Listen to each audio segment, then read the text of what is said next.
గురుగారు ఇప్పుడు నాకు ఒక చిన్న సందేహం. చాలామంది కార్ నెంబర్లు అంటే 9 కావాలి, 1 కావాలి అని చాలా డబ్బులు ఖర్చు పెట్టి మరి కొంటూ ఉంటారు. నిజంగానే ఆ నెంబర్ల ప్రభావం ఆ ఓనర్ల యొక్క జీవితాల మీద ఉంటుందంటారా? ఇది ఎంతవరకు నమ్మొచ్చు? 100కి 100 పాళ్ళు సంఖ్యాబలం అనేది మనిషి జీవితం మీద ఉంటుంది.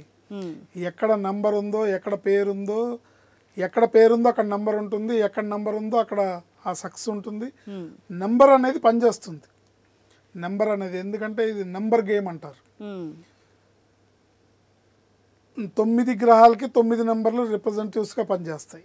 ఓకే, ఏంటి పైగా ఈ నెంబర్స్ అనేవి మనం అనుకునే నెంబర్స్, ఒక వ్యక్తి నాకు 9 నెంబర్ లక్కీ నెంబర్ అని చెప్పి కార్ నెంబరు మీరు అన్నట్టుగా 9 నెంబర్ వచ్చేటట్టుగా పెట్టుకుంటారు. కానీ ఇక్కడ తెలుసుకోవాల్సిన విషయం ఏంటంటే, ఏదైతే ఆ 4 నంబర్లకు ముందు ఉన్న రిజిస్ట్రేషన్ నెంబర్ ఉంటుందో అది కూడా కౌంట్ చేయాలి. టిఎస్ టీజీ ఏవైతే ఉన్నాయో టీజీ 09 ఈజెడ్ అని ఇట్లా ఇవన్నీ కూడా కౌంట్ చేయాలి. ఇవన్నీ కౌంట్ చేస్తే ఎంత నెంబర్ వస్తుందో అది మీ ఆ కార్ నెంబర్. ఎవరు ఆలోచించారండి 9 నా లక్కీ నెంబర్, సో 9 వచ్చిందా లేదా అట్లా చూసి. అందుకనే ఇప్పుడు లక్కీ నెంబర్ అని వాళ్ళ సెంటిమెంట్ కోసం అని వాళ్ళు తీసుకుంటారు, కానీ అక్కడ ఆ నెంబర్ ఉండదు.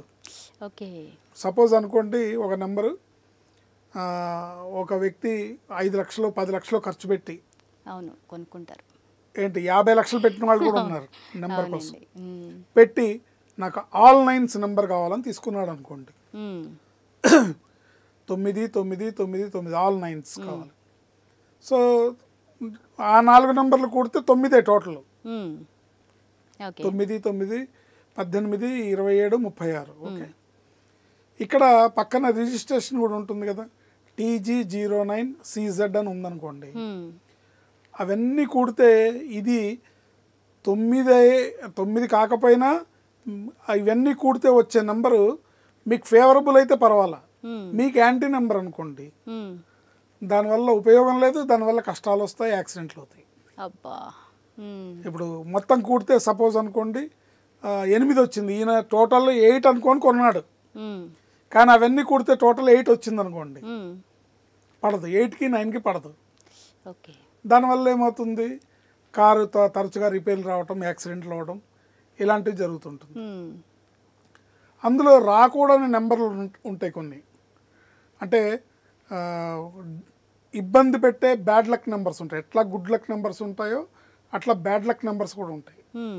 బ్యాడ్ లక్ నెంబర్ వచ్చింది అనుకోండి, సపోజ్ ఈయన నాకు 9వ నెంబర్ లక్కీ నెంబర్ అని అనుకున్నాడు, అవన్నీ కూడా కూడుకున్నాడు, కూడితే 36వ నెంబర్ వచ్చింది అనుకోండి.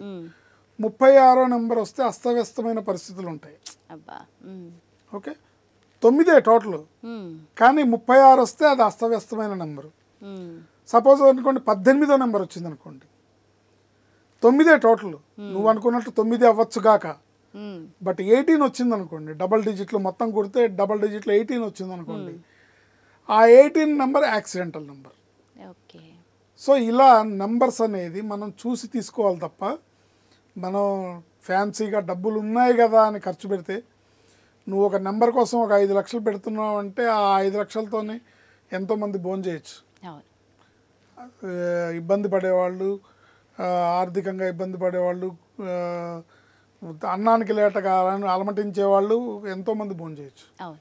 అంటే అనవసరంగా ఖర్చు చేసే కన్నా చూసుకొని చేస్తే మంచిది.